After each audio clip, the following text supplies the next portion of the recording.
नमस्कार दोस्तों, जय श्री राधे कृष्णा। आज हम आपके लिए 11 माता की कहानी लेकर आए हैं। कहानी सुनने के बाद आप हमारे चैनल को सब्सक्राइब करें, बेल आइकन को प्रेस करें ताकि हमारी वीडियो की नोटिफिकेशन सबसे पहले आप तक पहुंचे। वीडियो को लाइक और शेयर जरूर करें। एक बार एक राज्य में एक राजा रहा करता था। राजा बहुत ही बुद्धिमान और बलशाली था। राजा सदैव अपनी प्रजा का बहुत अच्छे से ध्यान रखता था। प्रजा भी अपने राजा को बहुत पसंद करती थी।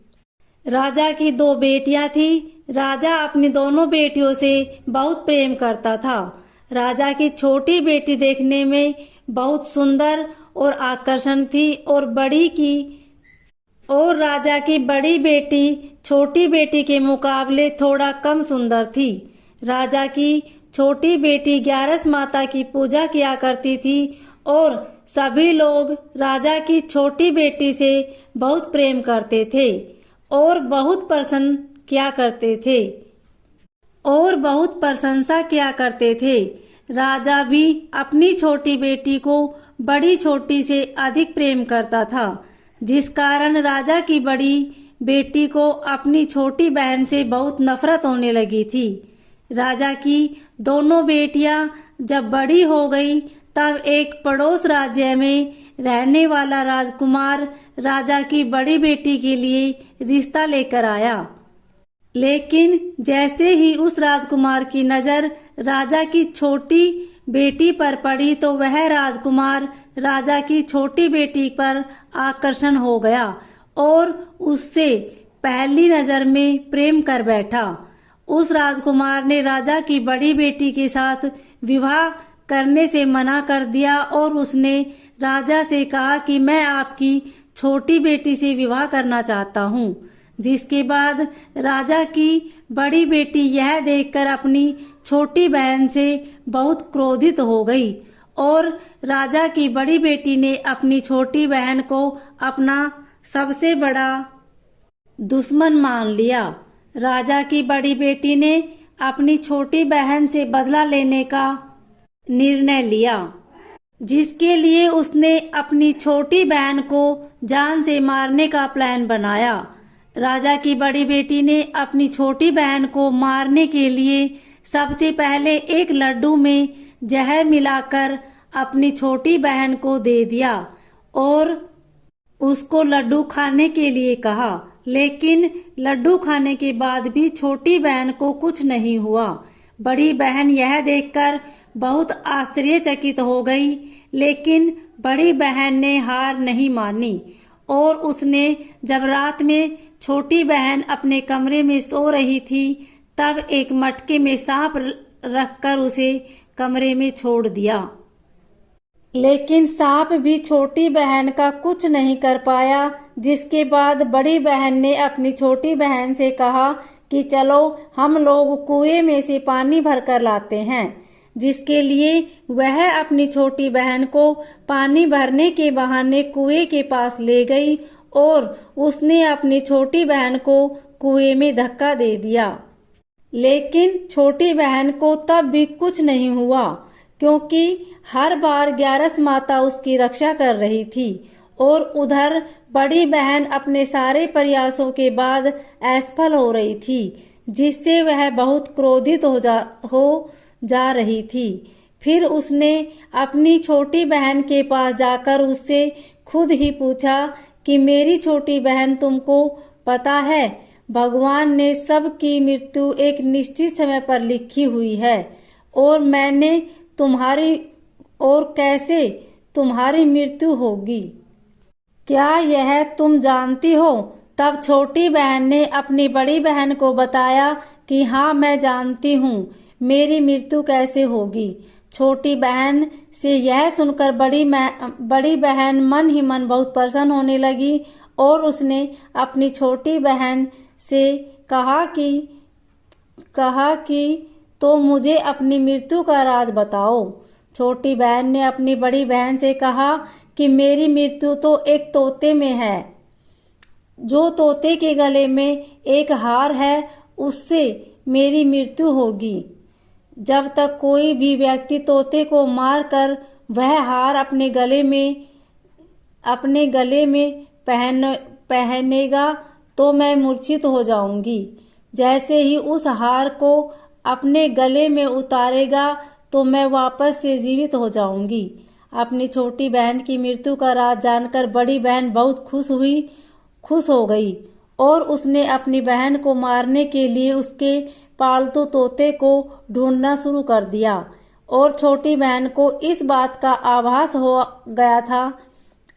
हो गया था कि कोई उसकी जान लेना चाहता है, लेकिन जिसके लिए वह अपने पिताजी के पास गई और उसने अपने पिताजी से कहा कि पिताजी, मेरी मृत्यु के बाद आप मुझे जलाइएगा मत, बल्कि आप मुझे अपनी पुरानी वाली हवेली में एक पलंग में लिटा कर छोड़ दीजिएगा। अपनी छोटी लड़की की यह बात सुनकर राजा बहुत आश्चर्यचकित हो गया। राजा ने अपनी छोटी बेटी से पूछा, बेटी तुम यह क्या कह रही हो? तब राजा की छोटी बेटी ने बताया, पिताजी, समय किसी के लिए नहीं रुकता, कब क्या हो जाए किसी को कुछ पता नहीं है। और फिर राजा ने अपनी छोटी बेटी से कहा कि तुम ऐसी बातें क्यों कर रही हो? 2-3 दिन में तो तुम्हारा विवाह है। लेकिन छोटी बेटी ने अपने पिताजी को ऐसा करने पर मजबूर कर दिया और उससे वचन ले लिया। राजा ने भी अपनी छोटी बेटी की बात स्वीकार कर ली और 2-3 दिनों के बाद जब शादी का समय आया तब राजकुमार बारात लेकर राजा के घर आया और राजकुमार और राजा की छोटी बेटी का विवाह शुरू हो गया। जैसे ही राजा की छोटी बेटी राजकुमार के साथ फेरे लेना शुरू करती है तो उसकी बड़ी बहन अपनी छोटी बहन के कमरे में जाकर उसके तोते को पकड़ लेती है और उसको जान से मार देती है। तोते के गले में जो हार था उसको अपने गले में धारण कर लेती है। जैसे ही बड़ी बहन उस हार को अपने गले में धारण करती है तो उधर छोटी बहन 3.5 ही फेरे ले पाती है और वही बेहोश होकर गिर जाती है।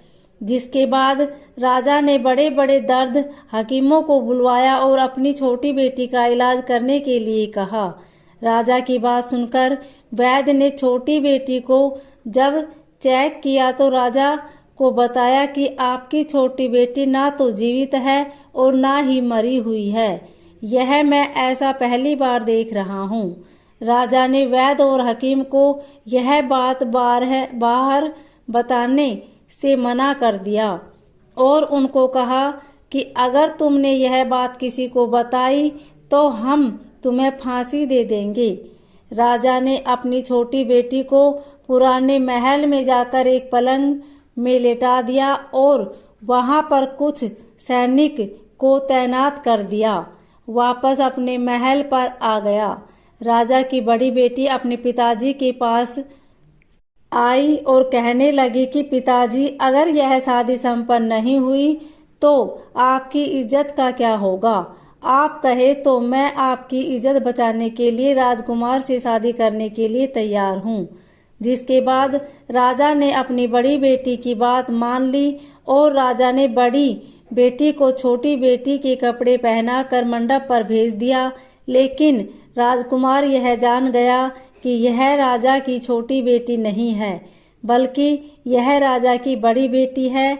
लेकिन जब राजकुमार ने शादी करने से मना कर दिया तो सभी लोगों ने राजकुमार को विवश करके राजा की बड़ी बेटी से बचे हुए फेरों को संपन्न करा दिया और विवाह करवा दिया। जिसके बाद राजकुमार राजा की बड़ी बेटी को अपने महल में ले गया। राजकुमार राजा की बड़ी बेटी से ना तो बात करता था, नहीं उसको पसंद करता था और ना ही उसके आसपास भटकता था। और राजकुमार ने यह फैसला लिया कि वह अपनी प्रेमिका को ढूंढकर ही रहेगा और यह जानकर रहेगा कि उसके साथ हुआ क्या है। एक दिन राजकुमार अपने घोड़े पर सवार होकर राजा के पुराने महल के पास पहुंचा, जहां वह उसने कुछ सैनिकों को देखा। महल के पास पहुंचकर राजकुमार ने जब महल को ध्यान से देखा तो वह समझ गया कि यह तो हमारे ससुर जी का महल है। तब राजकुमार ने सैनिकों से पूछा, तुम लोग यहाँ क्या कर रहे हो और इस महल के अंदर उस पलंग में कौन लेटा है? जिसके बाद सैनिकों ने बताया कि यहाँ पर राजा की छोटी बेटी लेटी है। यह सुनकर राजकुमार बहुत प्रसन्न हो गया और वह तुरंत अपनी प्रेमिका के पास पहुंच गया और उसकी सेवा करने लगा। जैसे ही रात हुई तो राजा की छोटी बेटी उठकर खड़ी हो गई। राजकुमार यह देखकर बहुत खुश हो गया और उसने अपनी प्रेमिका से पूछा कि तुम यहाँ क्या कर रही हो? तुम मेरे साथ मेरे घर चलो। राजा की छोटी बेटी ने राजकुमार को सारी बातें बता दी कि मेरी जान एक तोते में बसी थी और मैंने यह बात सिर्फ अपनी बहन को बताई, बड़ी बहन को बताई थी और मुझे पता है कि उसने ही मुझे मारने का प्रयास किया है। उसके पास एक हार है जिसको वह सुबह पहन लेती है और रात को उतार देती है। जब तक वह हार को पहने रहती है तब तक मैं मूर्छित रहती हूँ और जैसे ही वह हार को उतार देती है तो मैं जीवित हो जाती हूँ और जब तक मेरी बड़ी बहन के पास वह हार है तब तक मैं ऐसे ही जीवित और मूर्छित होती रहूंगी। अगर मेरी बड़ी बहन के पास जो हार है वह मेरे हाथ में लग जाए तो मैं हमेशा के लिए जीवित हो जाऊंगी। राजकुमार यह बात सुनकर राजा की छोटी बेटी के पास रहने का निर्णय ले लिया और उसने अपने बचे हुए सारे फेरे उस पलंग में लेटी राजकुमारी की छोटी बेटी के साथ ले लिए और उसका विवाह पूर्ण कर लिया और वहीं पर ही रहने लगा। देखते ही देखते कुछ समय में राजा की छोटी बेटी और राजकुमार की पत्नी पेट से हो गई। एक दिन राजकुमार को किसी काम से बाहर जाना पड़ा। तब छोटी बहन के पेट में बहुत तेज स्नान किया, जिसके बाद वहां पर ग्यारस माता प्रकट हुई और उन्होंने अपने भक्तों के दर्द को दूर किया और एक पुत्र की प्राप्ति करवाई और वहीं पर अचानक से राजकुमार भी आ गया। राजकुमार ने ग्यारस माता को देखा तो वह आश्चर्यचकित हो गया और उसने तुरंत माता को प्रणाम किया और ग्यारस माता ने राजकुमार से कहा कि जब तुम्हारा पुत्र 5 वर्ष का हो जाए तो तुम अपनी पत्नी का हार आकर इसके गले में डाल देना। और देखते ही देखते राजकुमार और राजा की छोटी बेटी का पुत्र 5 वर्ष का हो जाता है। तो राजकुमार अपने बेटे से कहता है कि बेटा, मैं कुछ काम से बाहर जा रहा हूँ, तुम अपनी माता का ध्यान रखना, और वहां से चला जाता है। राजा को बाहर निकलता देख बड़ी बहन के सैनिक देख लेते हैं और बड़ी बहन को जाकर सारी बातें बता देते हैं। जिसके बाद बड़ी बहन अपनी छोटी बहन के पुत्र को वहां से उठवा लेती है और उसको मरवा देती है। छोटी बेटी के पुत्र के 2 टुकड़े करवा देती है। पहला टुकड़ा चक्के के पास छुपा देती है और दूसरा टुकड़ा अपने पलंग के नीचे रख लेती है। अब ग्यारस माता भिखारी का रूप लेकर आती है और भिखारी का रूप रखकर बड़ी बहन के पास चली जाती है। जिसके बाद वहां पर भिक्षा मांगने लगती है। बड़ी बहन अपने नौकरों से कहती है, जा भिक्षा दे दो, लेकिन जैसे ही नौकर ग्यारस माता को भिक्षा देने के लिए आते हैं तो माता उन्हें मना कर देती है और कहती है कि मैं तुम्हारी महारानी से ही भिक्षा लेऊंगी। जिसके बाद बड़ी बहन स्वयं ही भिक्षा लेने के लिए माता के पास आती है। तब माता एक बिल्ली का रूप लेकर उसके कमरे में चली जाती है और वहां पर छोटी बेटी के पुत्र के 2 टुकड़ों को आपस में जोड़ देती है और उसे जीवित कर देती है। उसे वहां से ले जाती है। राजकुमार अपने बेटे को लेकर अपनी पत्नी के पास जाता है और उसे कहता है कि तुम इसका ध्यान रखना। अगर तुम इस बच्चे का अच्छे से ध्यान रखोगी तो मैं तुमसे बात करूंगा। एक दिन राजकुमार अपने बच्चे से कहता है कि तुम मम्मी से उसके गले का हार मांग लो। जिसके बाद राजकुमार का लड़का अपनी मम्मी के पास जाता है और कहता है कि मम्मी मुझे जो तुमने गले में पहन रखा है। यह सुनकर पहले तो बड़ी बहन बहुत क्रोधित होती है, पर उसको यह याद आता है कि राजकुमार ने कहा था कि अगर मैं इस बच्चे का ध्यान अच्छे से रखूंगी तो वह मुझसे बात करेगा, जिसके कारण वह हार को उस बच्चे को दे देती है और वह तुरंत हार को ले जाकर अपने पिताजी को दे देता है। और तभी राजकुमार अपने बेटे को लेकर वहां से जाने लगता है और अपनी पत्नी से कहता है कि तुम हमारे लिए खाना बनाकर रखना, मैं शाम को आकर तुम्हारे साथ खाऊंगा। और वह अपने बेटे को लेकर वहां से चला जाता है, जिसके बाद वह राजा के पास जाता है और उसको सारी बातें बता देता है।